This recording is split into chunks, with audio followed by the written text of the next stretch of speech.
What's up, guys? Welcome to the channel, and today I'm going to talk about something. Well, you can obviously tell by the title, but it's probably kind of a question some people ask.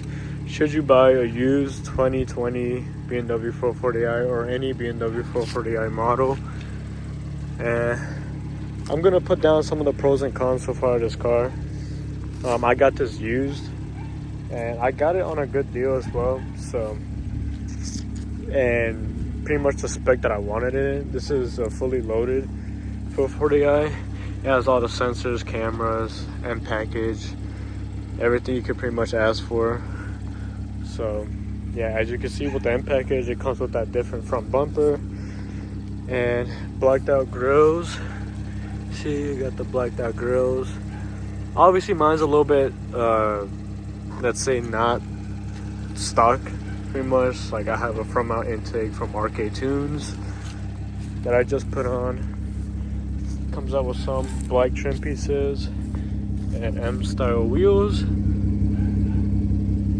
So car is a little filthy, so ignore the fact that it doesn't look, you know, as pristine as it should. But and also I did some changes, like with the taillights. I pretty much broke off the red lines and made them white. So I've done some different things. Spoiler also aftermarket carbon fiber spoiler. So yeah, mine isn't really so stockish, but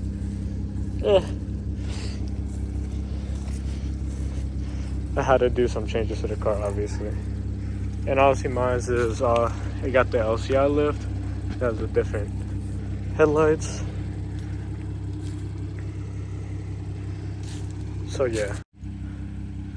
So whether should you buy a BMW 440i in 2024? So pros on this car is obviously those who know about the B58. The 440i comes with the Gen 1 B58. After that, the M440i, the one that has the weird big kidney grills, and the second Gen 2 B58. Obviously with the Gen 2 B58, it's a little different. Not much though, but it's just a little bit more refined. Still though, the Gen 1 is still pretty good.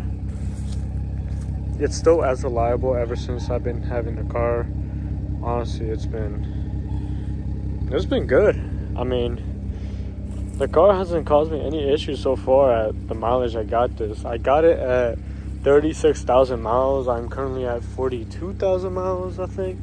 Yeah, 42,000 miles? Let me see. I gotta check. But I'm pretty sure I'm at 42,000, so definitely. Yeah, 43,000 now. And the reason I have a check engine light is obviously because I have a downpipe on it. So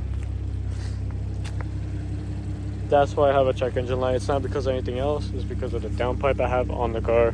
I still gotta get the proper tune for it, which I will be getting soon. And that light should be going away. But other than that, yeah, the car hasn't really caused me any issues as of yet. And from what I heard is with these B58s is that they're pretty reliable.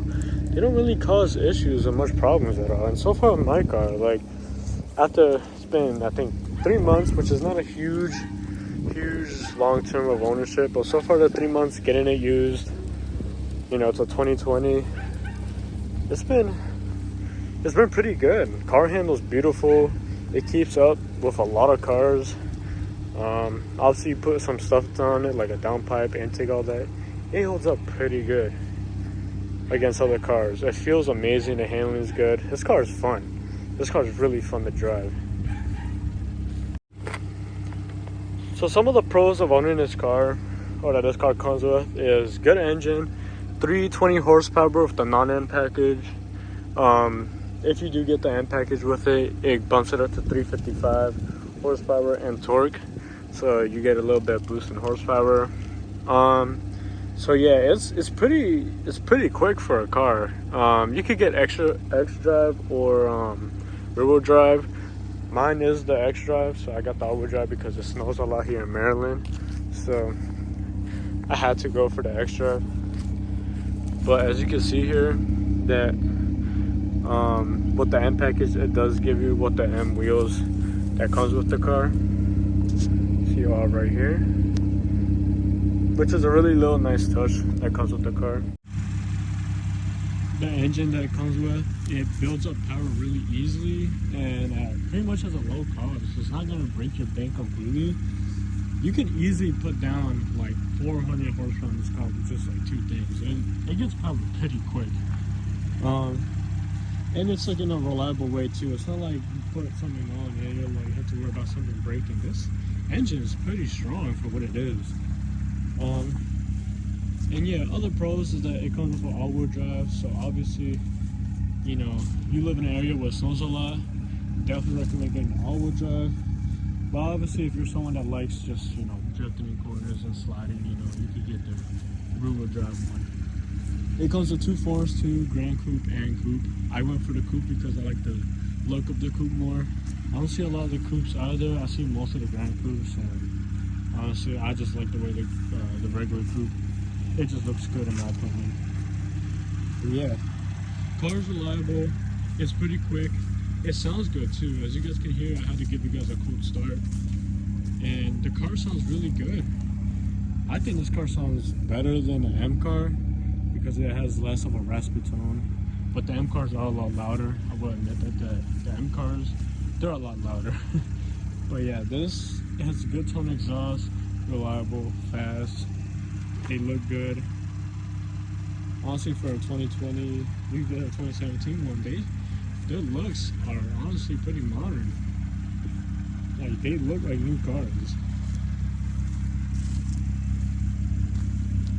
So,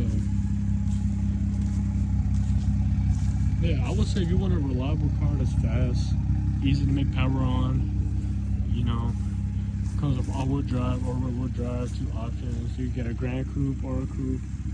You should definitely get, you know, a 440i if that's what you're looking for. Obviously, there's a 340i, comes with the 4 doors. You know, why go for the Grand Coupe when you could just go for a 340i? Which is true, but then let's say you can't really find a 340i. I was looking at the Grand Coupe 440i because it's almost the same thing, just a little bit more big. Any cons I could think of the car so far?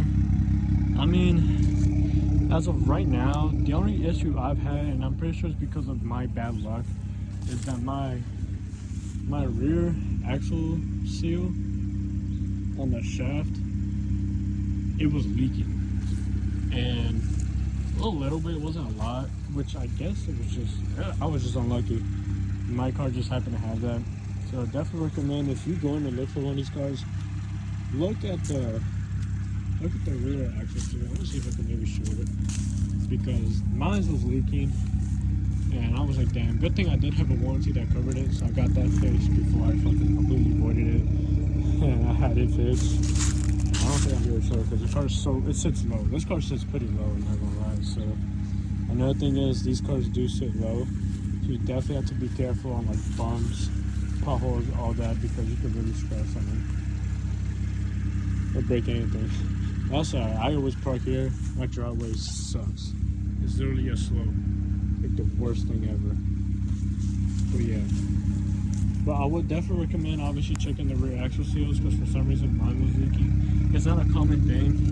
It's just the unlucky thing that I have that just happened to be with my car. But thank God I got it fixed, so it's all good. Not really stressing about it too much. So, yeah, overall, I mean, cons, you're not going to be obviously the fastest. Obviously, that's something that you should just know. It's not an M car. So at the end of the day, you know, this is something close to an M car, but it's not an M car. It will not handle as an M car. This is pretty much like a baby M4. It shares 50% of the M4 parts with it, but it's not an M car. So yeah, it has M all over on it, but you know, I know you will get criticized if you do like try to say you have an M car and this, and that's not an M car. But cons I can think of right now is not a lot, honestly, with the car. Overall, like, ever since I got it, it's been good. I've been happy with the car. Other than the leak I had, it was just, like, honestly, bad luck on me, because I don't know anybody else that's had that problem. It's just been me. So, but I got it fixed, so I'm not too worried about it. I'm not going to put it against this car saying it's unreliable, blah, blah. It could be the previous owner. It was an old person that had it. So that's another thing is that I was lucky that it wasn't a younger person, it was an older person that had the car. So they took care of the car, but I guess they just never realized it was leaking from there and never really got it fixed. But yeah, I mean, should you get a 440i in 2024? I would say yes, because they're not expensive. Now look, I know BMWs are known for being super expensive. I'm 22. This is my car. I had this car, wow, I just turned 22. I just was like 21. That's when I got it. And like I just recently turned 22. And I mean, like, for a person my age, like, I'm chilling. This car's not too expensive. The insurance is at an okay price for me. Like, the monthly payment isn't bad. Like, this car's like, if you got good credit and you got a good job, you really got nothing to worry about. Like, this car is not super expensive. Like I said, it's not an M car. So one of the benefits of getting this is that you don't get hit with them M taxes and none of that. Like, it's literally a cheap car. It's not that expensive. People overthink it because it's BMW, it's super expensive, blah, blah, blah. The repairs are expensive because of labor hours. You buy the parts, you do it yourself, you save hella money by just doing it yourself. And the car's not even hard to work on. Like, that intake that I had, the front mount, I did that myself. The downpipe that I put on the car, I did it myself. Like, it's not a hard car to work on. This car is super easy to work on. Like, that's another thing. This car is easy to work on. It's not expensive. Like, it's not really an expensive car. So, for me, it's pretty affordable for my age and stuff. If you're a person that works, you know, you're making good money, you can easily have this car. It's not an expensive car. Compared to like an M car, those things are expensive. This isn't even that expensive. Like, you get a lot for the money on this car, which is what's really good about it, is that they're not too expensive. You get a lot of car for the money. You get a good looking, easy power building, reliable car. Like, that's literally, like, there's no argument with that. So I mean, am I happy with what I got? I'm happy with it. I used to have a GT. It was this one. This used to be my GT, but obviously the gas was killing me on that car. The payment, all that, it was draining me. So I had to switch over to this. And it's crazy to think this is cheaper than that. Nah, my GT was obviously, it had the smart technology package, so I had the big screen, you know, all this and that, this LED lights and shit. So I don't know if it was because of that. I think it was pretty expensive. But then I switched over to this. This car, another thing too, the gas. Gas is so good. Gas on this car can last you for like 2 weeks depending on how you drive. I drive kind of harsh. I do, you know, race, cut up and this and that. So my gas lasts me to like, I would say my gas be lasting me like a week and a half, almost 2 weeks. We've had to fill up. So that's another pro in this car, is that the gas will literally last you for a long time. You won't be broke because of the gas. It will just literally last for a good amount. And I drive far. I drive in the city a lot. And the city for me is like 30-minute drive, 20-minute drives every day for my work. And my gas be lasting for almost 2 weeks. Like, this car is so good on gas. So that's another thing, is that like the amount of power you have on this car, it still saves you a lot of money. And it's not expensive. And I don't think I showed you guys the interior. So obviously, sad thing is I do got this wood trim, but obviously I'll be replacing all this later on with carbon fiber. I do not want to keep this, so obviously all that would be getting replaced.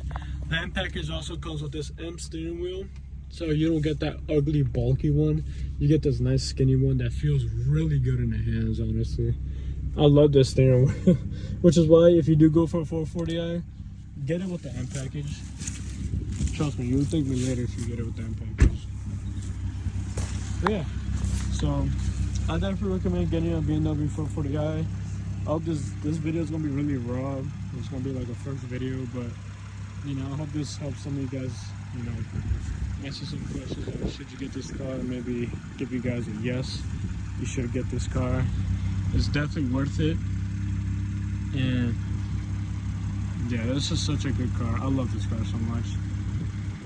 So thank you guys for those watching. I will be making a video on this from my intake soon, because I know some of you are probably gonna ask questions about it. It sounds amazing and it works amazing. Like, this is definitely a good intake to go for if you want to really stand out and get that kind of like race car aura and shit when you're driving. I will make a video on that soon enough. But yeah, hope you guys enjoy. Trust me, more videos are gonna be yet to come.